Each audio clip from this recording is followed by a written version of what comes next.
Hello everyone and welcome to this interesting session on Jupyter Notebook tutorial. Now in early days, scientists used to have a lab notebook to record tests, progress, results, and conclusions. Now Jupyter is a modern day tool that allows data scientists to record their complete analysis process, much in the same way other scientists use a lab notebook. Now the Jupyter product was originally developed as a part of IPython project. The IPython project was used to provide interactive online access to Python. Over time, it became useful to interact with other data analysis tools such as R in the same manner. With the split from Python, the tool grew into its current manifestation of Jupyter. Now, IPython is still an active tool that's available for use. The name Jupyter itself is derived from the combination of Julia, Python, and R. While Jupyter runs code in many programming languages, Python is a requirement for installing the Jupyter Notebook itself. Now to download Jupyter Notebook, there are a few ways. In their official website, it is strongly recommended installing Python and Jupyter using Anaconda distribution, which includes Python, the Jupyter Notebook, and other commonly used packages for scientific computing as well as data science. Although one can also do so using the pip installation method. Personally, what I would suggest is downloading Anaconda Navigator, which is a desktop graphical user interface included in Anaconda.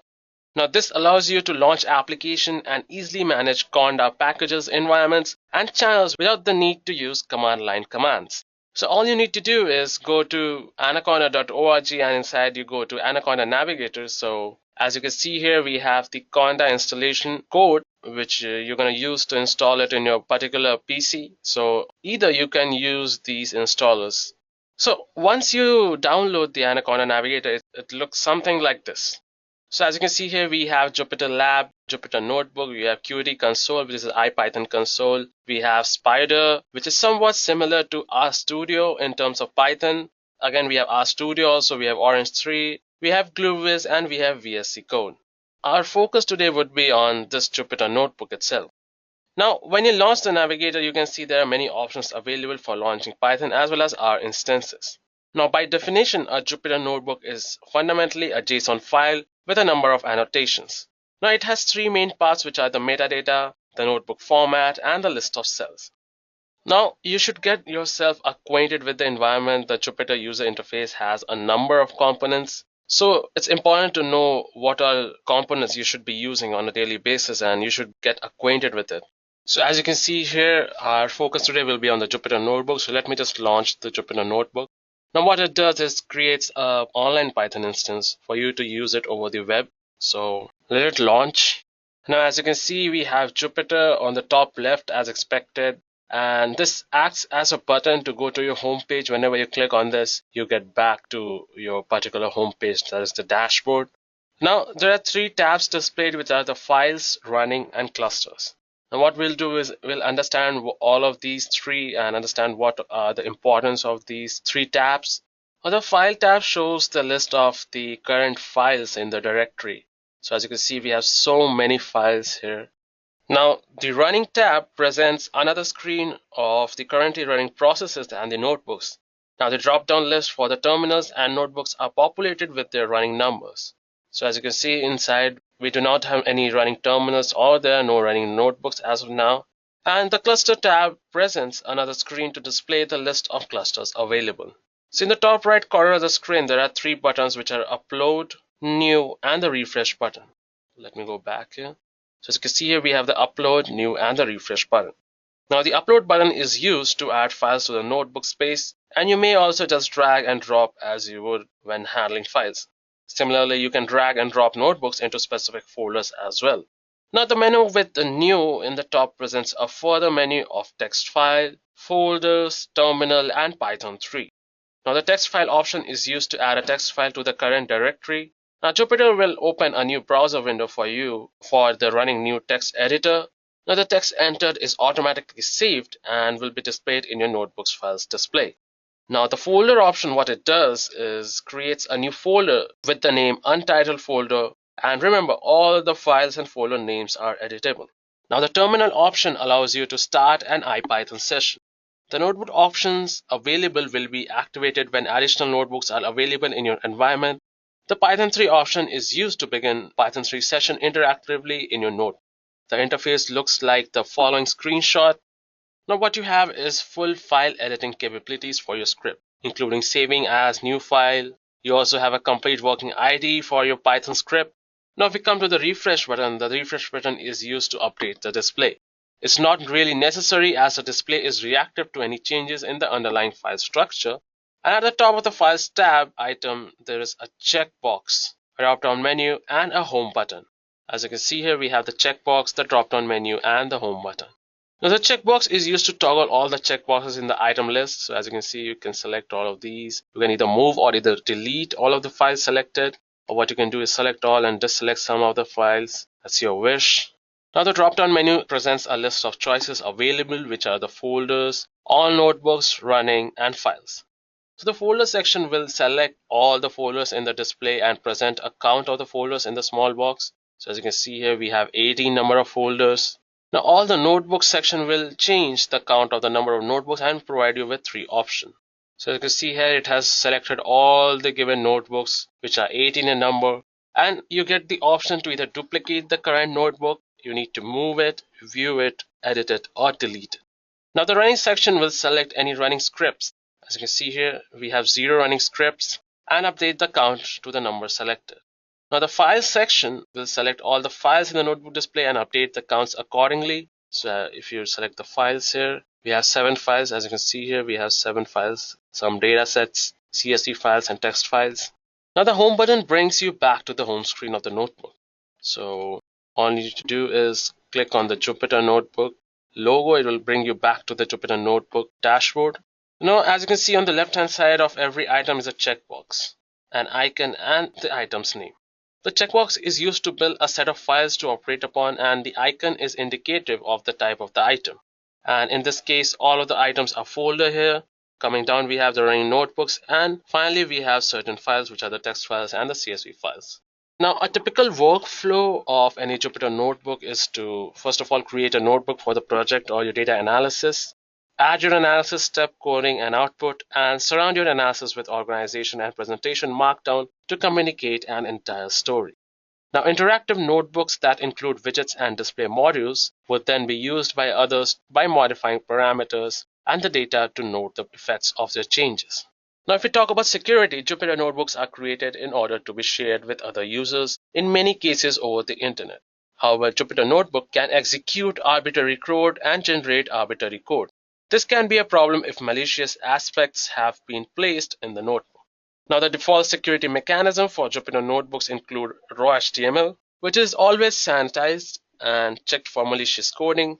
Another aspect is you cannot run external JavaScripts.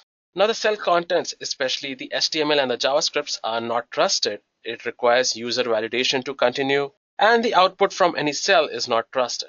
All other HTML or JavaScript is never trusted, and clearing the output will cause the notebook to become trusted when saved. Now, notebooks can also use a security digest to ensure the correct user is modifying the contents. So for that, what you need to do is a digest. What it does is takes into the account the entire contents of the notebook and a secret which is only known by the notebook creator. Now, this combination ensures that malicious coding is not going to be added to the notebook. So you can add security digest to notebook using the following command, which I have given here. So it's Jupyter, the profile, what you have selected, and inside what you need to do is security and notebook secret. So what you can do is replace the notebook secret with your part of the secret, and that will act as a key for the particular notebook. So what you need to do is share that particular key with all your colleagues or whoever you want to share that particular notebook with. And in that case, it keeps the notebook secured and away from other malicious coders and all. Another aspect of Jupyter is configuration. So you can configure some of the display parameters used when presenting notebooks. Now, these are configurable due to the use of product known as Code Mirror to present and modify the notebook. So Code Mirror, what it basically is, it is a JavaScript based editor for the use within the web pages and notebooks. So what you do is Code Mirror.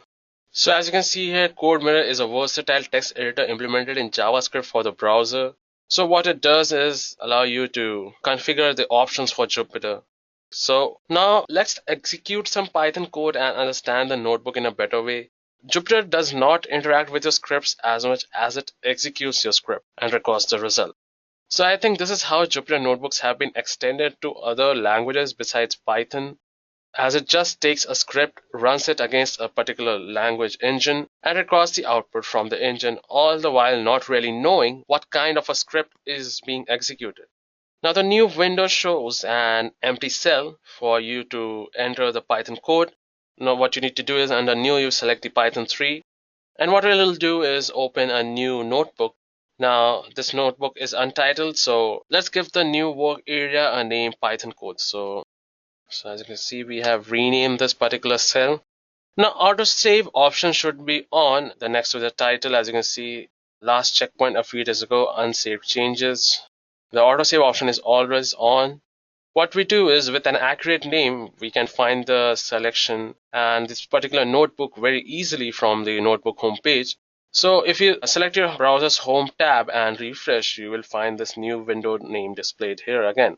So if you just go to the notebook home, and as you can see, I mentioned it Python codes, and under running also you have the Python codes here.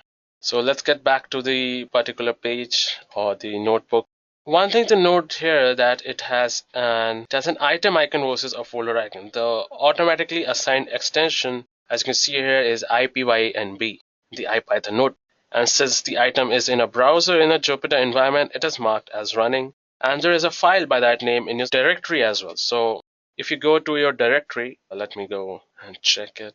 So as you can see, if you go into the users, here you can see we have the in-class projects, the Python codes. So you can see we automatically have that particular IPython notebook created in our working environment and the local disk space also.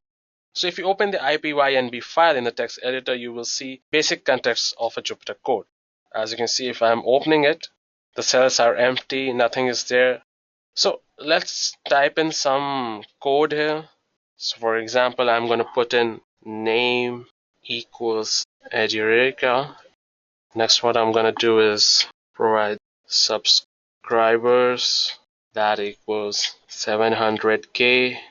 And to run this particular cell, what you need to do is click on the run icon. As you can see here, we have 1. So this is the first cell to be executed. In the second cell, we enter Python code that references the variables from the first cell. So as you can see here, we have print name has string subscribers.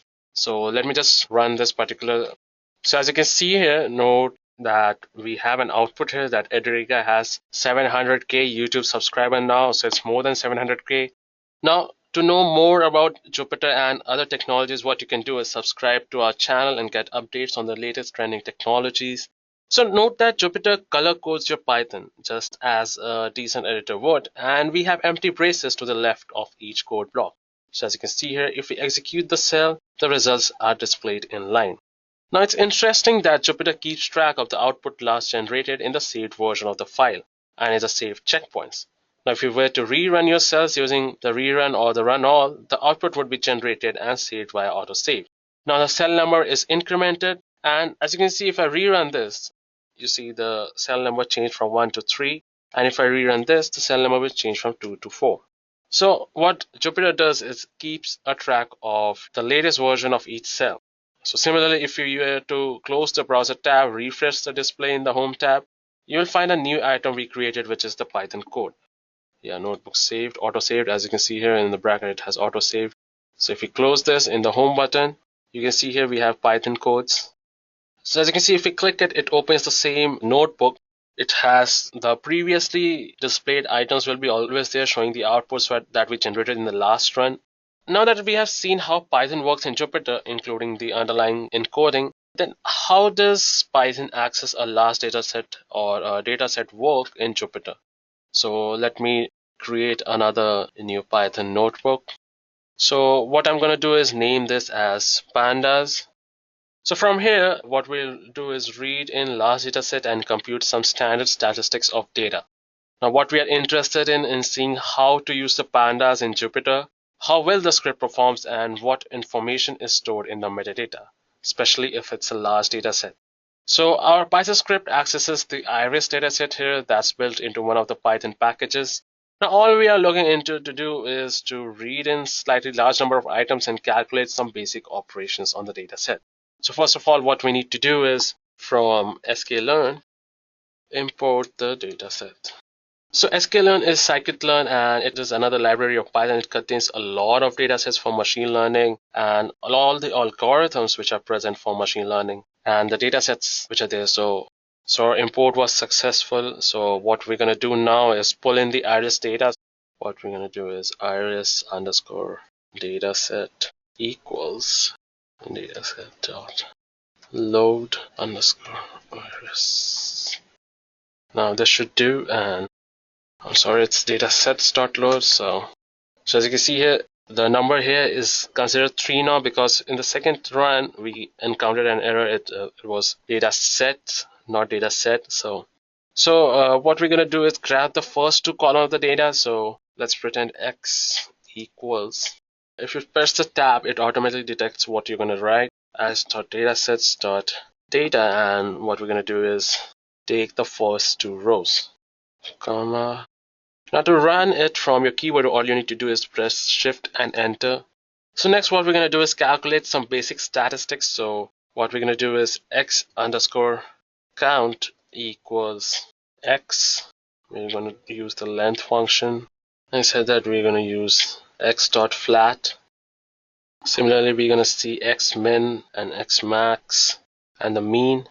Now to display our results, what we're going to do is to display the results now. So as you can see, the count is 300, the minimum value is 3.8, the maximum value is 8.4, and the mean is 5.84333.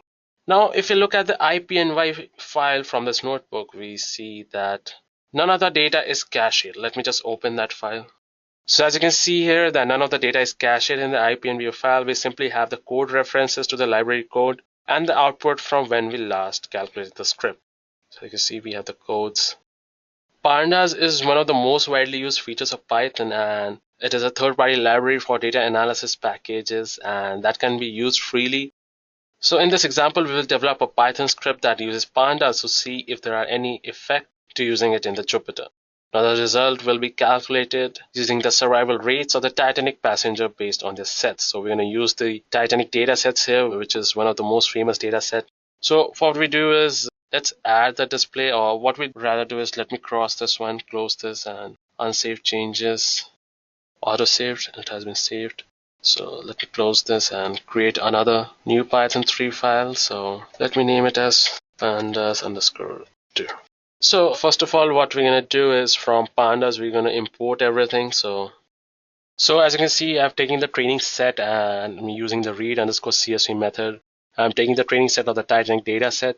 Now I'm going to use the head option to show what the dataset looks like, and we're going to split the dataset into 2 parts, which is the male part and the female part, and I'm splitting it according to the cells. So let me run it again for once, and we're going to use the 2 survival rates, which are the women's survival rate and the men's survival rate. Let me split this one. What we can do is add another block here. We'll split this one, and let me just rerun this. So as you can see here, we have the training set head. See the age, bag, and the ticket. Then I've split the data set again, and let me calculate the survival rate. So if you have a look at the women's survival rate, that is 74%, and if you have a look at the men's survival rate, that is 18%.